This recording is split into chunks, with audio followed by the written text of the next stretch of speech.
Personajes a perfilar.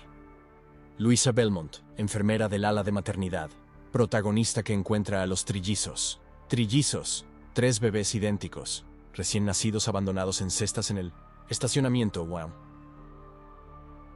Personaje. Louisa Belmont, identidad. Central, anclajes visuales permanentes. Género, femenino. Edad, adulta, 30-40. Años, no especificado en el texto. Rango inferido por el contexto profesional. Etnia, franco-canadiense, inferido del nombre y ambientación en Montreal. No explicitado en el texto. Estructura facial, sin características faciales explícitas en el texto. El guión enfatiza su expresión, mirada preocupada y decidida cuando encuentra a los bebés. Cuerpo, complexión promedio.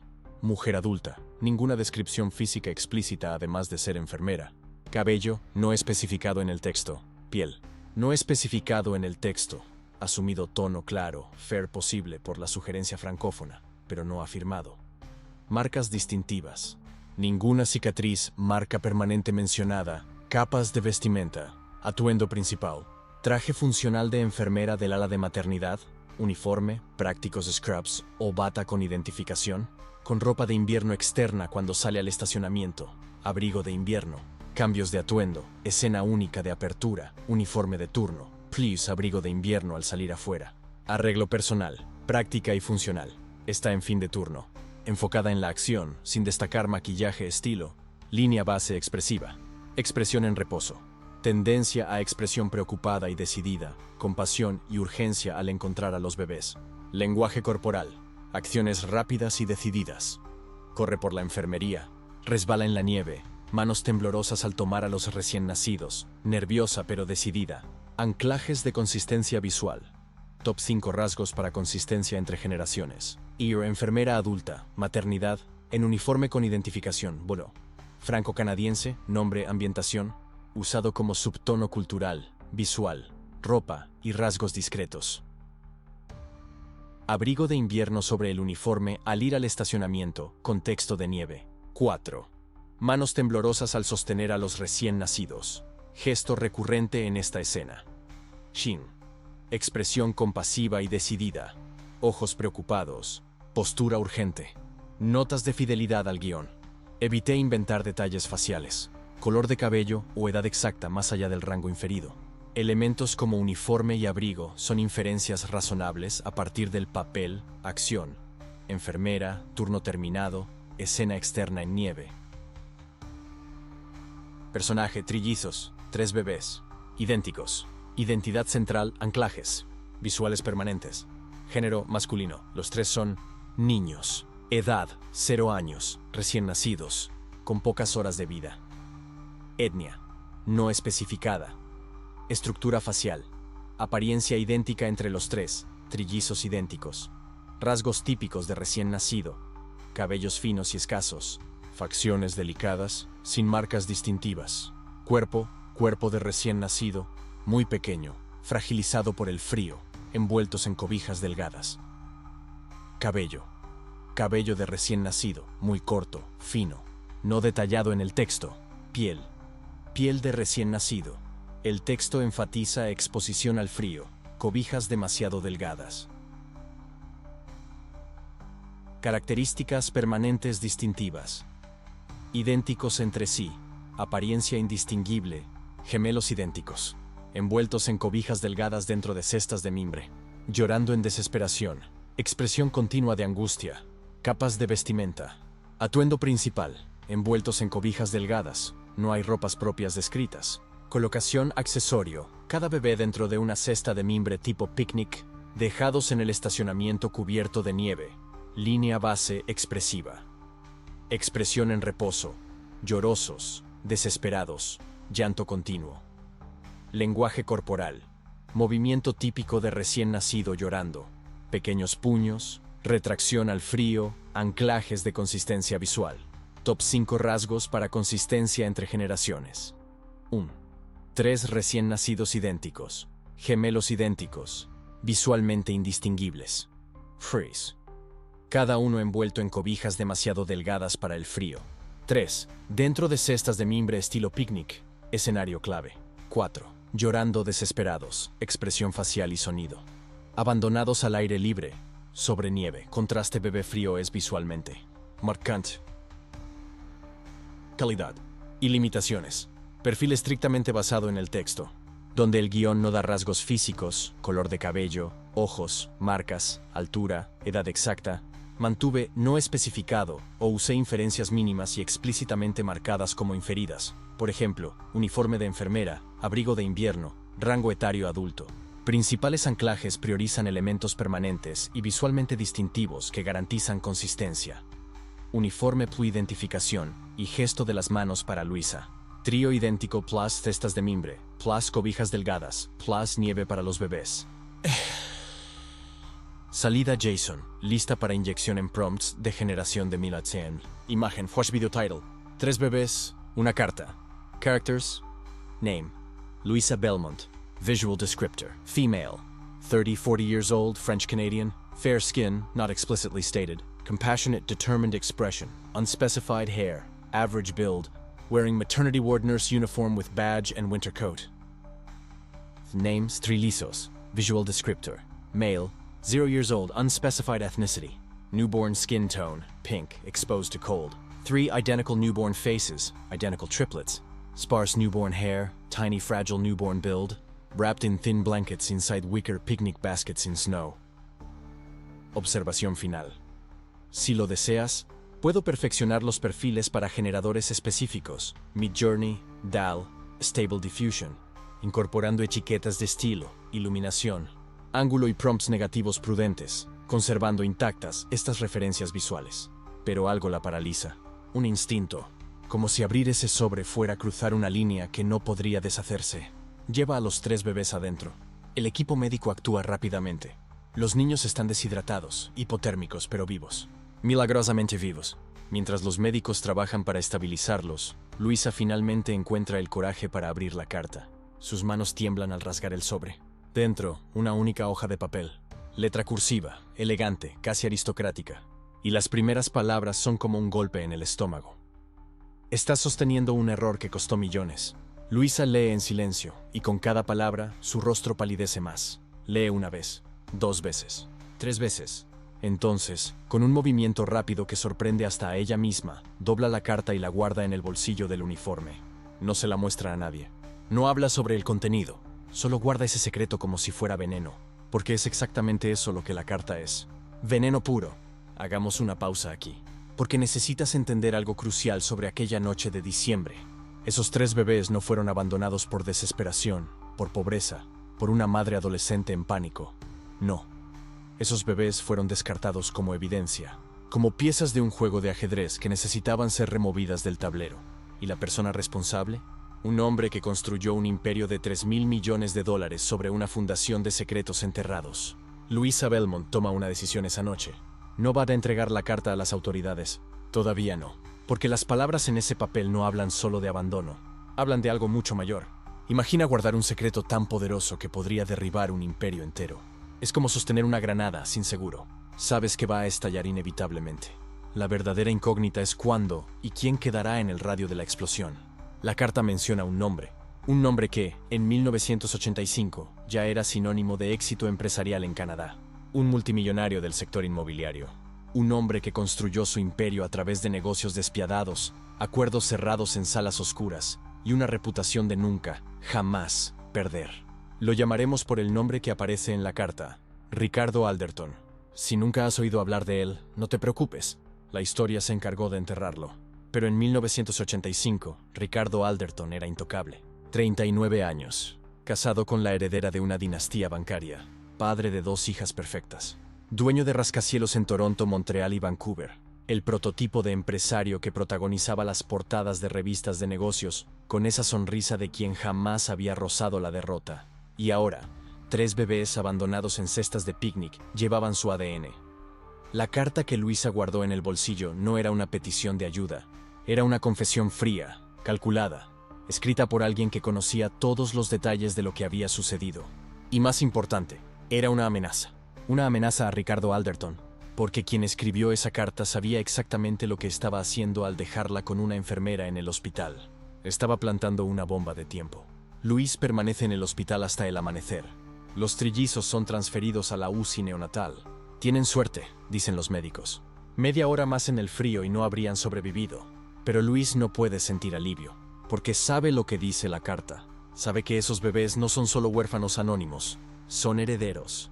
Herederos de un imperio que nunca se les permitirá reclamar. En los días siguientes, Luis intenta actuar normalmente. Va a trabajar. Cuida de los trillizos, que comienzan a ganar peso y a responder bien al tratamiento. Pero cada vez que mira esos tres rostros idénticos, siente el peso de la carta quemando en el bolsillo. Necesita tomar una decisión. 3 opciones se presentan ante ella, cada una más peligrosa que la otra. Primera opción: entregar la carta a la policía, exponer a Richard Alderton y enfrentar la furia de un multimillonario que tiene recursos infinitos para destruir a cualquiera que lo desafíe. Segunda opción: quemar la carta, fingir que nunca existió, permitir que los bebés sean adoptados por familias comunes y cargar ese secreto hasta la tumba. Tercera opción: guardar la carta, esperar, ver qué sucede, mantener esa evidencia como un arma que tal vez, algún día, sea necesaria.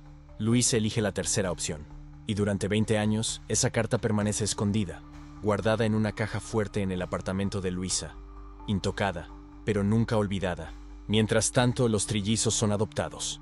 No juntos, porque el protocolo de adopción raramente permite que hermanos permanezcan unidos, especialmente trillizos. Son separados. 3 bebés idénticos enviados a 3 familias diferentes en 3 ciudades diferentes. Piensa en eso.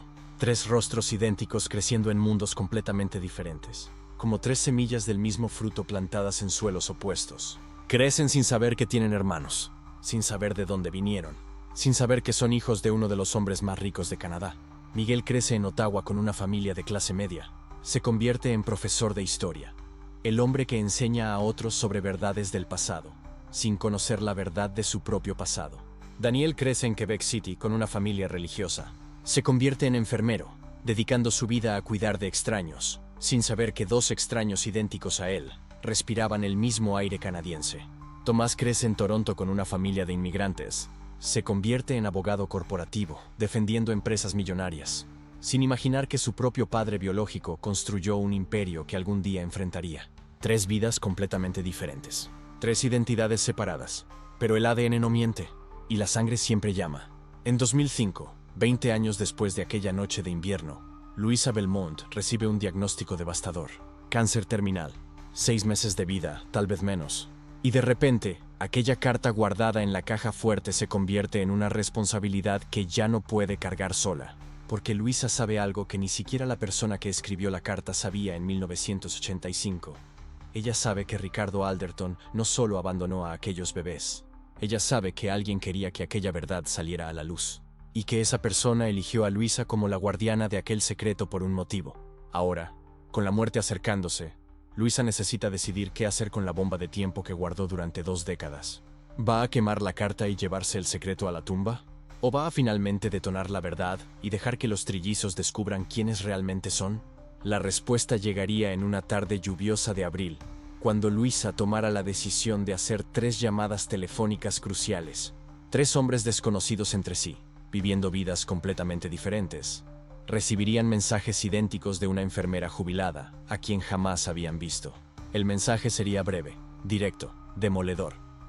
Tienes 2 hermanos idénticos que nunca supiste que existían, y el hombre que los abandonó tiene un imperio valorado en 3.000 millones de euros. Pero, ¿y el contenido completo de la carta? ¿Aquellos detalles devastadores que Luisa había guardado durante 2 décadas? Permanecerían ocultos un poco más. Solo saldrían a la luz cuando los trillizos estuvieran preparados para enfrentar la verdad sobre Ricardo Alderton. Y, más importante aún, cuando pudieran comprender el verdadero motivo por el que alguien había decidido que esta historia debía ser revelada. Y lo que estos 3 hombres descubrieron cuando finalmente se encontraron cambiaría todo. Porque Ricardo Alderton no solo estaba escondiendo hijos abandonados, estaba escondiendo algo mucho peor. Pero estamos avanzando demasiado rápido. Volvamos a aquel momento crucial en 2005, cuando todo comenzó a desmoronarse. 25 años, 25 largos años, separaron a aquellos 3 bebés abandonados en el hospital de Montreal de las 3 llamadas telefónicas que Luisa Belmont hizo aquella tarde de otoño de 2005. 3 llamadas. 3 hombres adultos. 3 vidas que estaban a punto de colisionar de una forma que nadie podría imaginar. Miguel Alderton tenía 35 años cuando su teléfono sonó. profesor de historia en Ottawa, vivía en una casa modesta con su esposa y 2 hijos. Hombre tranquilo, con gafas de lectura siempre colgadas del cuello, Miguel pasaba los fines de semana corrigiendo exámenes y planeando clases sobre la colonización francesa en Canadá. Su vida era predecible, segura, o al menos lo era hasta aquella llamada telefónica. La voz del otro lado de la línea temblaba. Mi nombre es Louisa Belmont. Fui enfermera en el Hospital General de Montreal durante 40 años. Y necesito contarte algo que guardé durante demasiado tiempo. Miguel se sentó despacio, el corazón acelerándose sin entender por qué. Tienes 2 hermanos idénticos, trillizos. Fueron abandonados cuando eran bebés. Y el hombre que los dejó atrás construyó un imperio de $3,000 millones. El silencio que siguió fue tan profundo que Luisa pensó que la llamada se había cortado. Pero entonces Miguel susurró: esto no tiene sentido. Mis padres me adoptaron cuando tenía 6 meses. Nunca mencionaron hermanos. Porque nadie lo sabía, respondió Luisa, la voz quebrándose. Yo los separé. 3 familias diferentes. Pensé que les estaría dando una oportunidad, pero cargué ese secreto como una piedra en el pecho durante 25 años. Y ahora, con el tiempo que me queda. Hizo una pausa y Miguel escuchó un sollozo ahogado. Ustedes merecen saber la verdad. La segunda llamada fue para Daniel Alderton, enfermero en Quebec City. A los 35 años, Daniel pasaba sus días cuidando pacientes terminales en una sala de cuidados paliativos. Hombre de manos gentiles y mirada compasiva, había aprendido desde temprano que la vida era frágil, pero nada lo preparó para lo que estaba a punto de escuchar. Cuando Luisa se identificó y comenzó a hablar sobre trillizos abandonados, Daniel sintió que sus piernas flaqueaban. Se recostó en la pared del pasillo del hospital, todavía vestido con el uniforme verde agua, y escuchó en silencio mientras toda su realidad se desmoronaba. Tienes 2 hermanos, repitió Luisa. Miguel y Tomás, y el hombre que debería haber sido tu padre. Los dejó como si no valieran nada. Mientras tanto, construyó uno de los mayores imperios inmobiliarios de Canadá. ¿Por qué me estás contando esto ahora?, preguntó Daniel, la voz áspera. Porque me estoy muriendo, respondió Luisa simplemente. Cancer terminal. 3 meses, tal vez 4. Y no puedo llevarme este secreto a la tumba. Ustedes merecen conocerse. Merecen saber de dónde vinieron. La tercera llamada fue la más difícil. Tomás Alderton era abogado corporativo en Toronto, especializado en fusiones y adquisiciones. Hombre de trajes impecables y ambición afilada, había construido su carrera defendiendo grandes empresas. Cuando Luisa llamó, él estaba en la oficina, revisando contratos para una negociación de $20 millones. Señor Alderton, mi nombre es Louisa Belmont, y necesito hablar sobre el día en que usted nació. Tomás frunció el ceño. Con todo respeto, señora, no sé quién es usted, pero estoy ocupado. Tiene 2 hermanos gemelos idénticos, dijo Luisa rápidamente, antes de que él colgara. Fueron abandonados en el Hospital General de Montreal en 1985. Yo era la enfermera que los encontró, y guardé una carta dejada por la mujer que los trajo. Una carta que menciona el nombre de su padre biológico. Tomás se quedó helado. Mi padre biológico, Ricardo Alderton, un multimillonario del sector inmobiliario. Y antes de que pregunte, sí, ese es realmente su apellido de nacimiento. Las familias que los adoptaron mantuvieron el nombre que estaba en los certificados. 3 semanas después, en un café de Montreal, 3 hombres idénticos se encontraron por primera vez desde que eran bebés. La escena era surrealista. Miguel llegó primero, nervioso, jugando con una servilleta de papel. Daniel entró segundos después y se detuvo en la entrada, paralizado al ver su propio rostro sentado en la mesa. Y cuando Tomás apareció, con traje gris y maletín de cuero, los 3 se quedaron allí, mirándose unos a otros en silencio absoluto. Un camarero pasó e hizo una doble toma. «Dios mío, ¿son trillizos?» «Aparentemente sí», respondió Tomás con voz tensa. Se sentaron, pidieron café que nadie bebió, y entonces lentamente comenzaron a comparar sus vidas. Miguel, el profesor tranquilo de Ottawa.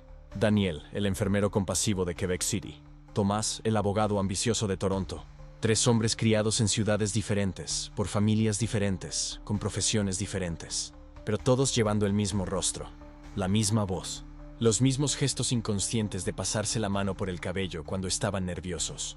Luisa me dio esto, dijo Miguel, sacando un sobre amarillento de la mochila. La carta que dejaron con nosotros cuando éramos bebés. Los 3 se inclinaron hacia adelante. La carta estaba escrita a mano, con caligrafía temblorosa, y comenzaba así. A quien pueda interesar, estos 3 niños nacieron el 15 de marzo de 1985. Sus nombres son Miguel, Daniel y Tomás. El padre de ellos se llama Ricardo Alderton. Tomás tomó el sobre con manos temblorosas. Ricardo Alderton, conozco ese nombre. ¿Lo conoces?, preguntó Daniel. Es imposible no conocerlo si trabajas en derecho corporativo. Alderton Properties, uno de los mayores desarrolladores inmobiliarios de Canadá, es dueño de la mitad del centro de Toronto, y Vancouver, y Calgary. Tomás hizo una pausa, con el rostro pálido. El hombre debe tener $3,000 millones. Y nos dejó en un hospital como basura, dijo Miguel, con voz baja pero dura. El silencio que siguió fue pesado. Daniel miró la carta nuevamente. Hay más. Luisa dijo que la carta continúa. Que hay un párrafo final que no quiso leer por teléfono. Miguel dio vuelta al papel. Y allí, en las siguientes líneas, estaba escrito: Ricardo Alderton nunca puede saber que ellos existen. Está casado. Su esposa no puede tener hijos. Y me dijo que si le contaba a alguien sobre los bebés, destruiría mi vida. Prefiero dejarlos aquí, anónimos, antes que verlos crecer en la sombra de un hombre que los odia por existir. Los tres hombres se quedaron en silencio durante largos minutos. Finalmente, Tomás habló, con voz controlada pero con una rabia fría por debajo. Entonces él sabía que existíamos y nos abandonó de todos modos. Porque éramos inconvenientes. Su esposa no podía concebir, murmuró Daniel. Y en lugar de adoptarnos, nos desechó, completó Miguel con amargura. Fue Tomás quien propuso el siguiente paso. Necesitamos investigar más sobre él. ¿Quién es Ricardo Alderton más allá de un nombre en una carta y un imperio inmobiliario? ¿Sigue casado? ¿Tiene otros hijos? ¿Aún vive? En los días siguientes, los tres se convirtieron en detectives de su propio origen, y la obsesión se apoderó de sus vidas. Miguel pasó noches en vela en la biblioteca de Ottawa, revisando microfilmes de periódicos antiguos. Buscaba cualquier mención a Ricardo Alderton en los años 80. Su esposa comenzó a preocuparse cuando lo encontró a las 3 de la mañana, rodeado de papeles, con los ojos enrojecidos fijos en artículos amarillentos. «Necesitas descansar», le dijo suavemente. Pero ¿cómo detenerse de buscar al fantasma que había moldeado su existencia entera? Cada artículo que Miguel encontraba era como desenvolver una muñeca rusa, y en cada capa siempre había más secretos. Daniel utilizó sus contactos en el sistema hospitalario para rastrear registros antiguos. No era exactamente legal, y lo sabía, pero la necesidad de saber superaba cualquier escrúpulo ético. Encontró los registros de nacimiento. 3 bebés saludables. Peso perfecto. Daniel utilizó sus conexiones en el sistema hospitalario para localizar archivos antiguos. Sabía que no era completamente legal, pero su necesidad de conocer la verdad superaba cualquier escrúpulo. Encontró los registros de nacimiento, 3 bebés sanos, con un peso perfecto, sin complicaciones en el parto, y una única anotación manuscrita que le hizo estremecer. Madre rechaza ver a los bebés. Solicitud de adopción inmediata. Aquellas palabras quemaron en la mente de Daniel durante días. Se negó a ver, como si fueran un error que ella no soportaba mirar. Tomás, por su parte, se sumergió en el mundo corporativo de Ricardo Alderton con la precisión de un cirujano. Tenía acceso a bases de datos que la mayoría de las personas ni siquiera sabía que existían, y lo que encontró fue un rastro meticulosamente construido de éxito, poder e influencia. Pero Tomás había aprendido una verdad en las salas de tribunal: las fachadas perfectas siempre ocultan las grietas más profundas, y había fisuras, pequeñas inconsistencias, en los años iniciales del Imperio Alderton. Negocios que aparecieron de la nada, socios que desaparecieron misteriosamente.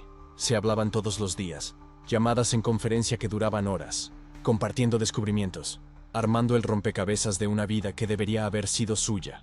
Y lo que descubrieron fue impactante. Ricardo Alderton tenía 62 años. Seguía casado con Margarita, su esposa, con quien jamás había tenido hijos. La pareja era reconocida en los círculos de la alta sociedad por sus cuantiosas donaciones a fundaciones de fertilidad y programas de adopción. Imagina la escena: un hombre donando millones para ayudar a parejas a tener hijos, apareciendo en galas benéficas con discursos emocionados sobre el valor de la familia, mientras 3 hijos biológicos crecían como huérfanos del otro lado del país. «Dona millones para ayudar a parejas sin hijos», dijo Daniel durante la llamada, con un tono de incredulidad absoluta. Y mientras tanto, abandonó a 3 bebés completamente sanos. «Hay más», añadió Tomás. «Encontré una entrevista suya de 1998. Cito textualmente: Mi mayor arrepentimiento en la vida es no haber tenido hijos. Margarita y yo hubiéramos sido unos padres extraordinarios». Hubo un silencio pesado en la línea, porque no hay palabras para describir el dolor de escuchar a tu padre biológico lamentándose públicamente de no tener hijos cuando tú existes, respiras y fuiste descartado como basura. Miguel sintió la bilis subir por su garganta. Pensó en sus propios hijos, en la forma en que los abrazaba cada noche antes de dormir, en el orgullo que sentía cuando su hijo de 7 años recitó toda la tabla de multiplicar de memoria, en las lágrimas que derramó cuando su hija nació y la sostuvo por primera vez, prometiéndose silenciosamente que nunca, jamás, la abandonaría. Y entonces vino la pregunta que todo hijo abandonado eventualmente hace. ¿Qué había tan malo en mí que mi propio padre no pudo amarme? Está mintiendo al mundo, dijo Miguel finalmente, la voz quebrándose. Construyó una imagen de hombre de familia frustrado mientras nos dejó atrás como si fuéramos nada. Daniel no respondió inmediatamente. Estaba en el turno de noche en el hospital, observando a un bebé recién nacido dormir en la incubadora. Los padres acababan de salir, exhaustos pero radiantes. Y Daniel pensó, esto fue lo que perdimos. Ese primer momento, ese primer contacto, esa certeza de que alguien nos quería. 3 décadas de ausencias que ninguna cantidad de dinero podría comprar de vuelta. Hay más, dijo Tomás, la voz tensa. Encontré fotos de él, eventos benéficos, galas, siempre al lado de Margarita, siempre sonriendo. ¿Y saben qué es lo más perturbador?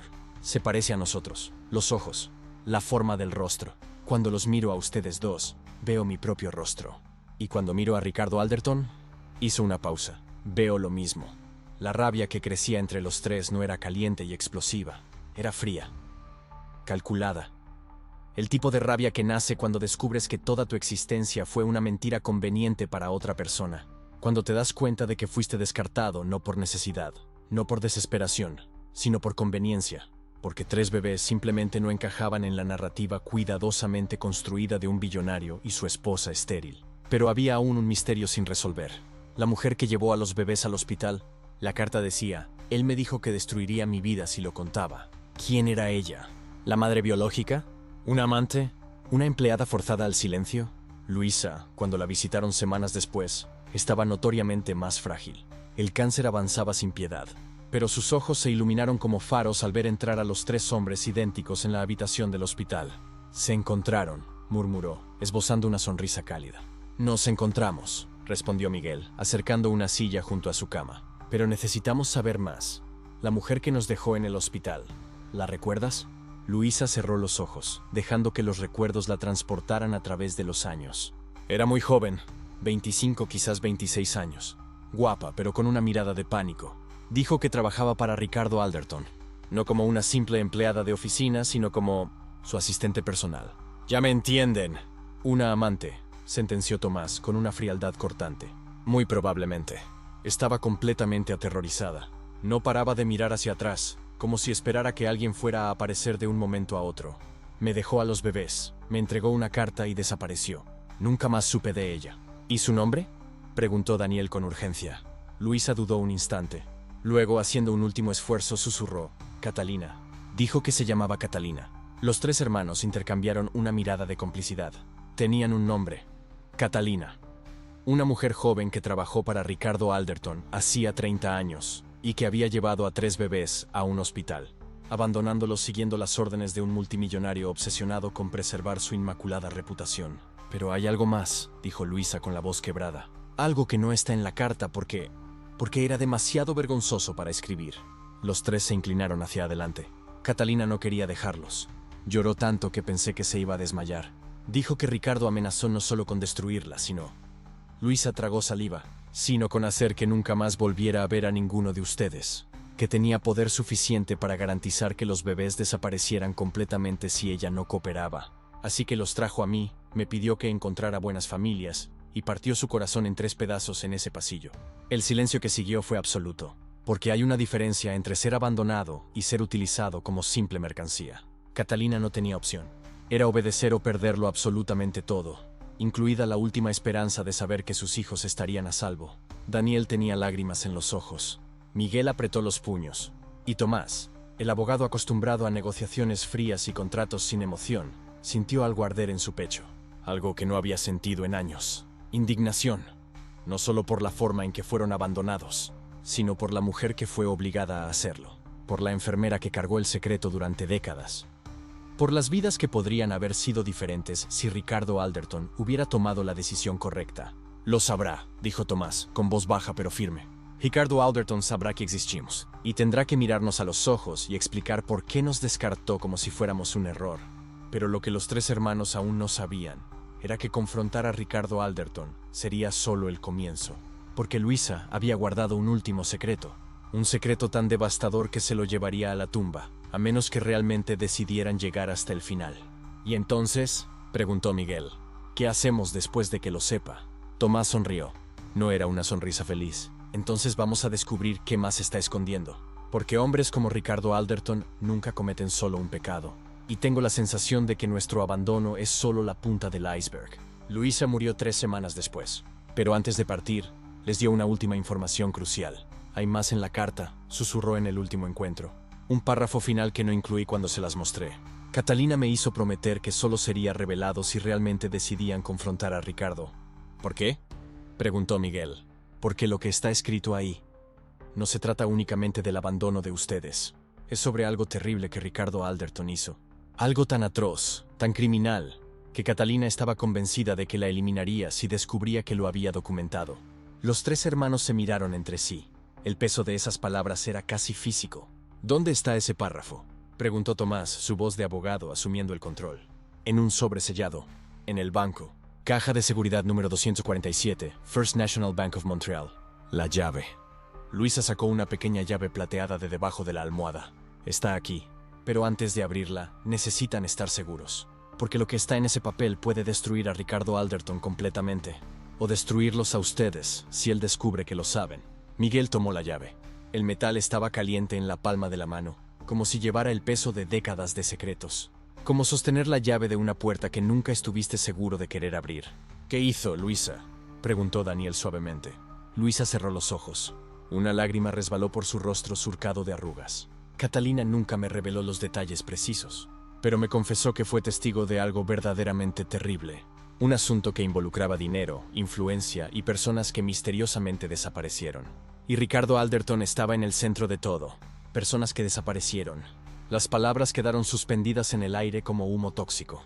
3 días después del funeral de Luisa, los 3 hermanos estaban en la puerta del First National Bank de Montreal. La llave quemaba en el bolsillo de Miguel. Ninguno de ellos había dormido bien desde la última conversación con la enfermera. ¿Estamos seguros de esto?, preguntó Daniel. Una vez que lo sepamos, no hay vuelta atrás. Piensa en ese momento. 3 hombres parados frente a una puerta de banco.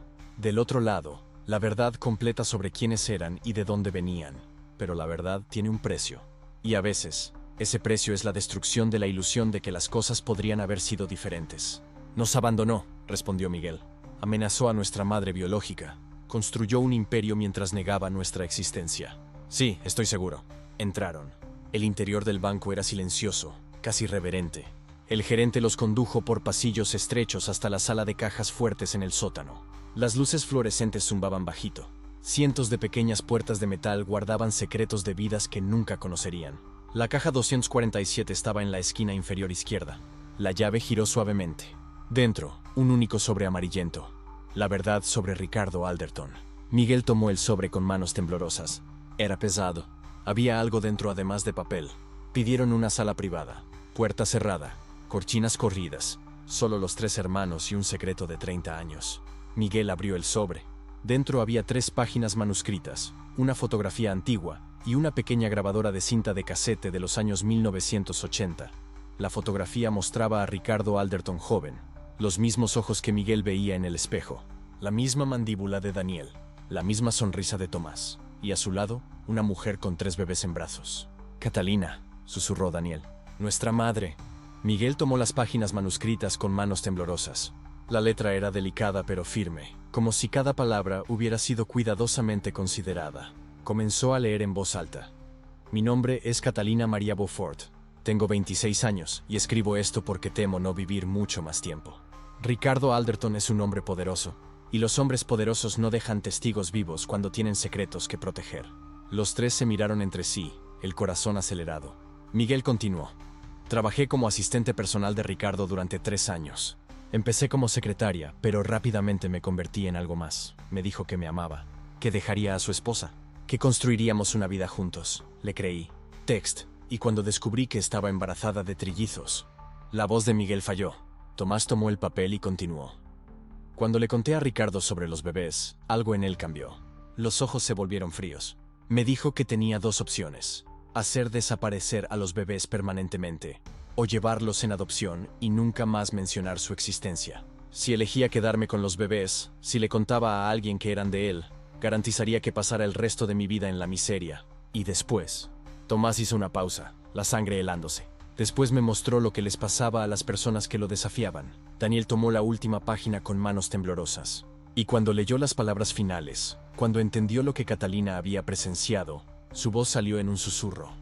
En marzo de 1984, un año antes de que ustedes nacieran, estaba en la oficina de Ricardo tarde en la noche cuando escuché voces alteradas. Su socio de negocios, Martín Chen, estaba amenazando con exponer irregularidades financieras. Ricardo estaba calmado, peligrosamente calmado. Dijo algo que nunca olvidaré. Los problemas desaparecen, Martín. Deberías recordarlo. 3 días después, Martín Chen fue reportado como desaparecido. Nunca fue encontrado. Y Ricardo se hizo cargo de su parte de la empresa sin pestañear. El silencio que siguió fue absoluto. Ella lo está acusando de... Miguel no pudo terminar la frase. Asesinato, completó Tomás, voz tensa. Ella está acusando a Ricardo Alderton de asesinato. Y allí, en la pequeña grabadora de casete que había guardado en silencio durante 3 décadas, estaba la prueba definitiva. Una conversación grabada en secreto. La voz de Ricardo Alderton, fría y calculadora, tramando la desaparición de un hombre que conocía demasiado. Imagina guardar una grabación así durante 3 décadas, consciente de que en cualquier instante podría ser destruida, extraviada o caer en manos equivocadas. Catalina había transformado aquella cinta de casete en una póliza de seguro.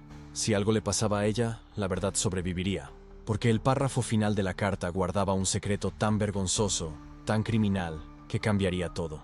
No solo sobre quién era Ricardo Alderton, sino sobre hasta dónde un hombre poderoso estaba dispuesto a llegar para proteger sus secretos. Y ahora, 3 hijos que él abandonó 30 años atrás, sostenían en sus manos el poder de destruir completamente el imperio que construyó sobre mentiras, amenazas y posiblemente sangre. Miguel, el profesor que siempre enseñó a sus estudiantes sobre la importancia de la verdad. Daniel, el enfermero que dedicaba sus noches cuidando a extraños. Tomás, el abogado que luchaba por la justicia para otros. Todos ellos, a punto de descubrir por qué fueron abandonados en aquel frío día de enero de 1985. Pero hay otro secreto que Luisa guardó, un párrafo final que cambiaría todo. Luisa abrió el sobre amarillento con manos temblorosas. Sus ojos, húmedos de lágrimas contenidas durante 2 décadas, encontraron los de Miguel primero. Ustedes merecen saber todo, susurró. Cada palabra de esta carta, cada secreto vergonzoso que este hombre intentó enterrar con dinero y silencio. La carta tenía 3 páginas, papel membretado con el logotipo Alderton Properties, aquel imperio de rascacielos y condominios de lujo que dominaba el horizonte de Montreal. Y en las líneas mecanografiadas, una confesión que Ricardo Alderton jamás imaginó que saldría a la luz. Miguel comenzó a leer en voz alta, su voz firme de profesor temblando en las primeras palabras. A la persona que encuentre a estos niños, mi nombre es Ricardo Alderton, y cometí el pecado más horrible que un hombre puede cometer, no contra la ley, sino contra la propia humanidad. Tomás se inclinó hacia adelante. Daniel contuvo la respiración. En 1984 lo tenía todo. Un imperio inmobiliario valorado en 300 millones de euros. Edificios en Toronto, Vancouver, Montreal. Mi nombre en los periódicos de negocios, respeto, poder. Pero había un vacío que el dinero no llenaba. La voz de Miguel comenzó a quebrarse, pero continuó. Conocí a Isabel Marchand cuando vino a trabajar como gerente de proyectos en mi empresa. Era brillante, dedicada, 20 años más joven que yo. Y a diferencia de mi esposa, que solo era un adorno en los eventos sociales, Isabel me veía como un hombre, no como un saco de dinero. Luisa cerró los ojos. Ella ya conocía esta parte, pero para los trillizos, cada palabra era una revelación dolorosa. Comenzamos una relación, secreta por supuesto. Mi reputación de magnate inmobiliario respetable no podía ser manchada por un escándalo de romance con una empleada, pero la amaba. Por primera vez en décadas, sentía algo real. Daniel apretó los puños. La historia estaba tomando forma, y ya podía sentir el peso de la traición llegando. Cuando Isabel me dijo que estaba embarazada, entré en pánico. No por el embarazo en sí, sino por lo que los médicos confirmaron en las primeras ecografías. Trillizos, 3 bebés. Miguel se detuvo. Miró a sus hermanos. 3 bebés, ellos. Mi esposa no podía tener hijos. Eso era conocimiento público en nuestros círculos sociales. Si yo aparecía con 3 bebés, vendrían las preguntas. La verdad emergerá. Y con la verdad vendría la ruina. La siguiente parte de la carta hizo que Tomás se levantara bruscamente de la silla. Porque, vean, mi imperio no estaba construido solo en acero y hormigón. estaba construido en fraude. Contratos municipales obtenidos mediante soborno, licencias de construcción conseguidas con coimas a inspectores, préstamos bancarios garantizados con documentos falsificados. Yo no era solo un empresario exitoso. Era un criminal de cuello blanco operando a plena luz del día, protegido por una reputación impecable. La verdad vergonzosa estaba emergiendo, palabra por palabra. Isabel lo descubrió. Encontró los documentos en mi oficina, los pagos secretos, las facturas falsas, las cuentas offshore, y me dio un ultimátum. Reconoce a tus hijos públicamente, o ella llevaría todo a las autoridades. Luisa abrió los ojos y miró a los tres hombres. Estaban paralizados, absorbiendo cada revelación. Tenía dos opciones: perderlo todo e ir a prisión o hacer desaparecer a Isabel. Y que Dios me perdone, elegí la segunda opción. Miguel sintió náuseas subiendo. Daniel comenzó a llorar en silencio. Tomás, el abogado, ya estaba mentalmente armando el caso criminal. Pagué 500.000 euros a dos hombres. No para matar a Isabel, no soy un asesino, sino para hacerla desaparecer para siempre. La llevaron al interior de Quebec con la promesa de una identidad nueva, una vida diferente, fondos suficientes para criar a los niños lejos de Montreal. Luisa susurró, pero ella nunca llegó allí. Los hombres que contraté la traicionaron, tomaron mi dinero y luego exigieron 1 millón más bajo amenaza de exponer todo. Cuando me negué, ellos la lastimaron, gravemente, y desaparecieron, llevándose el dinero inicial y dejando a Isabel en un hospital del interior, inconsciente, sin identificación. La carta temblaba en las manos de Miguel. En cuanto a los bebés, nacidos prematuramente durante la huida, los hombres los abandonaron en Montreal. 3 criaturas inocentes, dejadas en el frío porque su existencia era inconveniente para un billonario cobarde. Ricardo Alderton había escrito aquella carta y la había colocado con los bebés, pensando que sería descartada o ignorada. Jamás imaginó que Luisa Belmont, una enfermera con sentido de justicia, la guardaría como evidencia. Si están leyendo esto, significa que sobrevivieron. Mis 3 hijos, Miguel, Daniel y Tomás, los nombres que Isabel eligió, merecen saber que su padre es un cobarde que eligió dinero y reputación en lugar de amor y responsabilidad, y que su madre, Isabel, los amó hasta el último momento consciente que tuvo. Luisa completó la historia con voz firme. Isabel murió 6 meses después en el hospital. Hemorragia cerebral causada por las heridas. Nunca recuperó la conciencia para decir el nombre de ustedes o buscarlos. El silencio que siguió fue devastador. Pero entonces, algo cambió en los ojos de Tomás. Algo transformó el shock en determinación. Confesó todo, dijo Tomás, sosteniendo la carta. Fraude, soborno, conspiración, abandono de menores. Esto aquí es evidencia suficiente para destruirlo completamente. Daniel se limpió las lágrimas. 25 años. Vivió 25 años libre, rico, respetado, mientras nuestra madre moría sola y nosotros crecíamos sin saber quiénes éramos. Miguel, el profesor que siempre enseñaba sobre consecuencias, sonrió amargamente. Pero ahora lo sabemos, y ahora él va a pagar. En los 6 meses siguientes, la caída de Ricardo Alderton fue espectacular. La carta de confesión desencadenó una investigación federal inmediata. Y aquí está la verdad brutal sobre justicia. Cuando un imperio está construido sobre mentiras, basta una sola verdad para derribar todo. Es como remover la pieza equivocada de una torre de Jenga. Todo lo demás se desmorona. Tomás, usando su licencia de abogado, llevó la carta directamente a la Fiscalía de Quebec. La investigación que siguió fue brutal. Auditores federales escudriñaron cada contrato de Alderton Properties desde 1980. Inspectores que habían recibido coimas, ahora jubilados y con inmunidad, testificaron. Cuentas offshore fueron congeladas. Documentos falsificados fueron expuestos. Y los medios devoraron cada detalle. Porque no hay espectáculo más atractivo que el descenso de un poderoso desde su pedestal. Magnate del mercado inmobiliario acusado de fraude millonario y abandono de hijos trillizos, gritaban los titulares. Las fotos de Miguel, Daniel y Tomás aparecieron junto a la foto de Ricardo Alderton siendo llevado esposado desde su oficina en el piso 47. El contraste era brutal. 3 hombres honestos, trabajadores, dedicados a ayudar a otros, versus un billonario que construyó su imperio sobre mentiras y traición. Alderton intentó negar, después intentó justificar. Finalmente, confrontado con la carta en su propia letra firmada y análisis de caligrafía confirmado, se derrumbó. El juicio duró 3 semanas. Miguel, Daniel y Tomás se sentaron en la primera fila todos los días. Vieron al hombre que los abandonó intentar comprar su libertad con abogados caros. Lo vieron suplicar por clemencia.